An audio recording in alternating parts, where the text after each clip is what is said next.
પકડી શકે છે ફતેપરા। સાંસદ દેવજી ફતેપરાએ કોંગ્રેસના નેતાઓનો સંપર્ક વધાર્યો હોવાનું પણ જાણવા મળી રહ્યું છે। ત્યારે દેવજી ફતેપરા કોંગ્રેસના ઉચ્ચ નેતાઓના સંપર્કમાં હોવાની પણ ચર્ચા છે। 2-3 દિવસમાં દેવજી ફતેપરા કોંગ્રેસમાં જોડાઈ શકે છે। ભાજપમાંથી ટિકિટ કપાતા દેવજી ફતેપરા નારાજ છે। તેની સામે હવે દેવજી ફતેપરા કોંગ્રેસમાં જોડાઈ શકે છે તેવી જાહેરાત થાય તો તેમાં કોઈ નવાઈ નહીં। આ પહેલા દેવજી ફતેપરાએ કહ્યું હતું કે પોતે તેમના સમાજના આગેવાનો સાથે ચર્ચા કરશે અને ત્યાર પછી નિર્ણય લેશે કે કોંગ્રેસમાં જોડાવું કે નહીં। પરંતુ હવે જે માહિતી સામે આવી રહી છે તેના પરથી લાગી રહ્યું છે કે 2 કે 3 દિવસમાં ફતેપરા કોંગ્રેસમાં જોડાઈ શકે છે।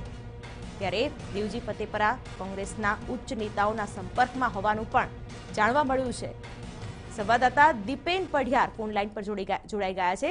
દીપેન, ગઈકાલે જે 15 ઉમેદવારોનું નામ જાહેર કરવામાં આવ્યું છે તેમાંથી એકમાત્ર સાંસદનું પત્તું કપાયું છે, તે છે સુરેન્દ્રનગરના દેવજી ફતેપરા।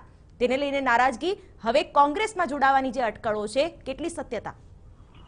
શિવાની, લોકસભાની ચૂંટણી પહેલા સુરેન્દ્રનગરમાં ભાજપને મોટો ફટકો છે તે પડી શકે તેમ છે, કારણ કે વર્તમાન સાંસદ દેવજી ફતેપરાને ટિકિટ કપાતા તેઓ ભાજપથી નારાજ છે। તેમણે એવું જણાવ્યું છે કે તેઓ પોતાના સમાજના આગેવાનો સાથે મીટિંગ કરશે અને ત્યારબાદ સમાજના આગેવાનો જે નિર્ણય કરશે તે મુજબ તેઓ કામ કરશે। પરંતુ દેવજી ફતેપરાએ કોંગ્રેસના નેતાઓ છે તેમનો સંપર્ક સાધ્યો છે અને હાલ દેવજી ફતેપરા છે તે કોંગ્રેસના નેતાઓના સંપર્કમાં છે। કોંગ્રેસે પણ 2 નેતાઓ છે તેમને દેવજી ફતેપરાના સંપર્કમાં રહેવા માટે સૂચના આપી છે અને આગામી 2 થી 3 દિવસમાં દેવજી ફતેપરા છે તે ભાજપ છોડી અને કોંગ્રેસમાં જોડાય તેવી પણ સંભાવના છે અને આ માટે કોંગ્રેસ છે તે દેવજી ફતેપરાના સંપર્કમાં છે। જી।